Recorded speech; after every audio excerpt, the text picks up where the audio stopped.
Շնորհավորել բոլորիս սահմանադրության օրը, չնայած առաջին անգամ է այս նոր պայմաններում եւ առաջին անգամ չի երկրորդ տարին է, բայց առաջին անգամ ենք այս կարգավիճակում միմյանց շնորհավորում այսպիսի կարևոր տարեթվի կապակցությամբ։ Պետք է նշենք, որ չնայած այն հանգամանքին, որ ամեն օր լսում ենք, որ Արցախի հարցը փակված է, բայց պետք է արձանագրենք, որ 2023 թվականի սեպտեմբերին Արցախի հայազտման ողբերգական իրողություններից հետո առաջ եկավ նոր ճգնաժամ, մարդասիրական, առանց որի հետևանքները լուծելու իրականում հնարավոր չէ պատկերացնել խաղաղությունը, որտեղ խաղաղությունը պետք է հիմնված լինի որոշակի նախադերանների վրա։ Եվ քանի դեռ կան երկու հիմնարար պայմաններ, որոնք լուծված չեն, արցախցիների իրենց հայրենի քաղաքական վերադարձի իրացումը եւ մինչ այժմ Բաքվում պահվող գերիների, այդ թվում նաեւ մեր ռազմաքաղաքական ղեկավարության պատանդավորումը դժվար է իսկապես խոսել խաղաղության հնարավորության մասին, համենայն դեպս իրական խաղաղության, այսպես ասենք։ Հավաքական վերադարձի իրավունքը բոլոր բաներով հանդերձ, իրավունքներով հանդերձ պետք է պատկերացնել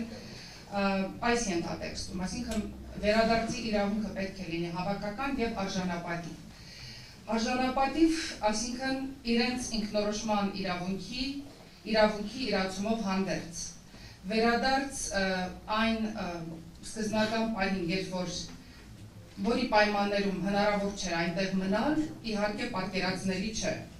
Արդարադատության միջազգային դատարանի 2023 թվականի նոյեմբերի 17-ի որոշմամբ հստակ արձանագրել այդ իրավունքը։ Սակայն խոսքը չպետք է լինի անհատական վերադարձի մասին եւ այս հարցում չպետք է մանիպուլյացիաներ կատարվեն տարբեր ուժերի կողմից եւ մենք պետք է հենց հանդես գանք հավաքական վերադարձի խնդրի շուրջ։ Ինչ խնդիրներ ունենք այսօր։ Հավաքական վերադարձը ներկայիս առումով իհարկե իրատեսական չի։ Անվտանգության բացակայության պայմաններում առանց հստակ միջազգային երաշխիքների արցախայցյան հավաքական վերադարձը հավասարազոր է ինքնասպանությամբ եւ սա բոլորիս համար հասկանալի է։ Գիտենք, որ անկախ այն ամենից ինչը Ադրբեջանը այսօր քարոզում, իրականությունը չի փոխվում, Ադրբեջանում հայատակցության քաղաքականությունը շարունակում է բոլոր մակարդակներում, մանկապարտեզից մինչև դպրոցական դասագրքեր եւ ամենաբարձր մակարդակով հնչեցված հայտարարություններ։ Մյուս կողմից Ադրբեջանի կողմից շատ հստակ կերպով ավերվում են հայկական բնակավայրերը, նրանք, որոնք չեն բնակեցվում են շատ հստակ եւ ազատ կերպով Ադրբեջանը ինտերնետ կայքերում այս մասին հայտարարում է, բնակեցվում են եւ ամեն ինչ արվում է նաեւ մեր պատմական մշակույթի ոչնչացման հարցում։ Այսինքն Ադրբեջանը ամեն կերպ ամեն ինչ անում է, որպեսզի վերադարձ այլևս չլինի, ամեն կերպ փորձում է ջնջել նաեւ հայկական հետք Արցախին։ Անկախ նրանից, թե միջազգային ատյանների համար Ադրբեջանը ինչ հայտարարություններ է անում, ասելով, որ ինքը պատրաստ է ընդունել արցախցիներին հետ, եթե ընդունեն Ադրբեջանի քաղաքացիություն, որը իհարկե արցախցիների համար չի կարող ընդունելի լինել։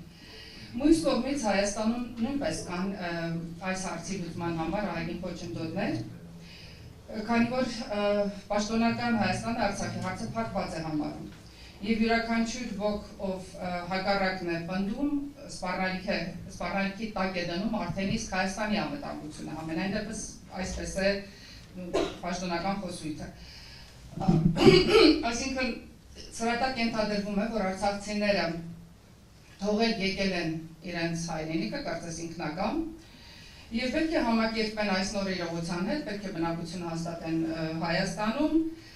եւ աշխատանք գտնեն, շարունակեն ապրել այնպես, կարծես ոչինչ չի եղել։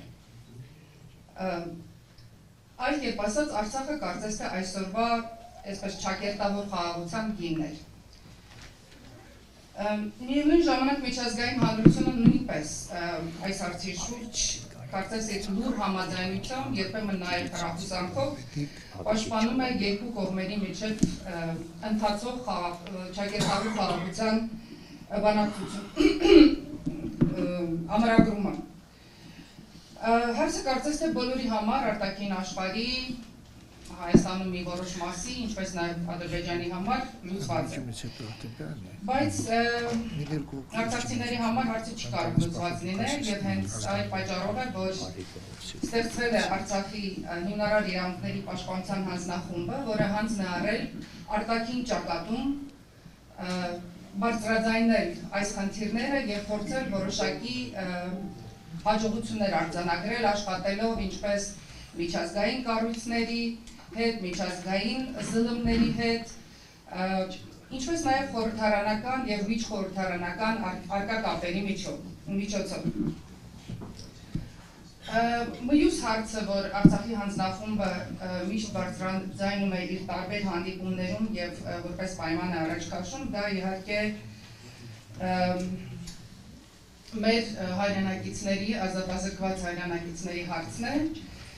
Նրանց կալանավորում եւ շնչու դատվարությունները խստորեն խախտում են Ժնևի կոնվենցիաները եւ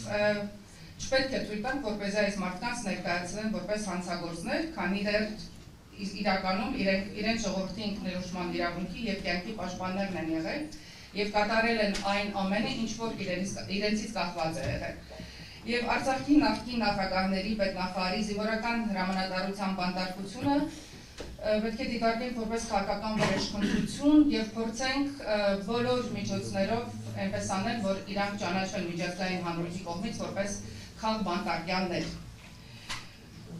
Շարքային զինվորների եւ քաղաքացիական անձանց պահելը նույնպես, ինչպես գիտենք, Ադրբեջանը օգտագործում է քաղաքական դիվիդենդներ շահելու համար, երբ որ այդպիսի պահը կա։ Եվ այսպիսի պայմաններում իրականում շատ դժվար է խոսել վստահության մթնոլորտի մասին, որի շուրջ կարծես տարիներով աշխատանքներ էին տարվում մինչ 2020 թվականի պատերազմը եւ հիմա էլ կարծես ինչ որ քաղաքացիական հասարակության ներգրավմամբ, եթե կարելի է դա այդպես կոչվել, փորձում են այն տպավորությունը ստեղծել, որ ժողովուրդների միջև այսօր կարելի է հաստատել խաղաղություն։ Ահա այս բարդ պայմաններում է, որ հանձնախումբը ստիպված է գործել, երբ մի կողմից Հայաստանում հարցը փակված է, մյուս կողմից Ադրբեջանը այն լուծված է համարում, միջազգային հանրությունն էլ ելնելով իր շահերից կարծես թե սատարում է այդ գործընթացին։ Չնայած չպետք է մոռանալ, որ այդ նույն միջազգային հանրությունն է, որ մի քանի տարի առաջ ընդամենը առաջարկում էր, որպեսզի մենք գնանք Ադրբեջանի հետ ինտեգրվենք եւ համակեցությամբ այսպես ապրենք։ Բավականին անելիքներ կան իհարկե եւ կարող է թվալ, որ միայն հարցը բարձրաձայնելով շատ տեղ չենք հասնի,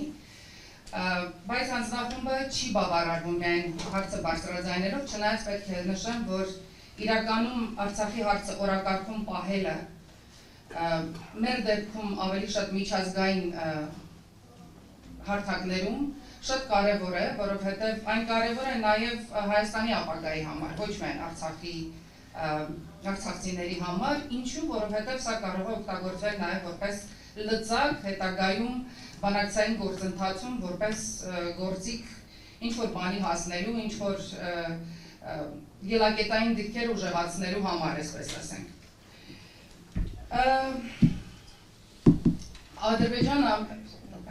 Ադրբեջանը փորձում է ամեն կերպ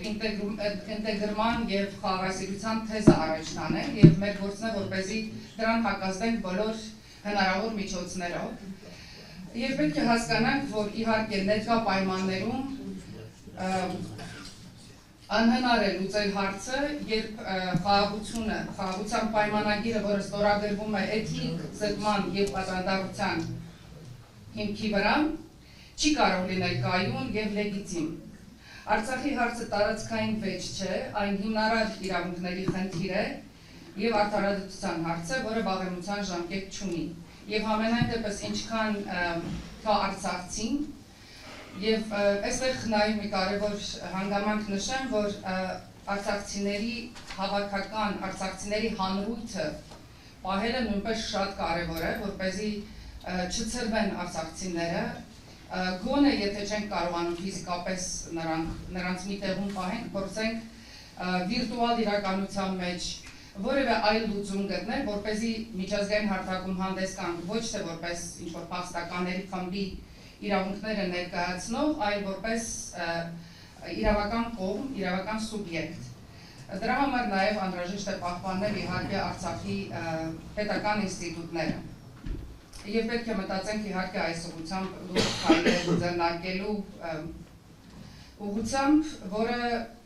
չպետք է սահմանափակվի զուտ արցախցիների ուժերով, քանի որ ցավոք սրտի այդ ներուժը Արցախը միայնակ չի կարող իր վրա կրել։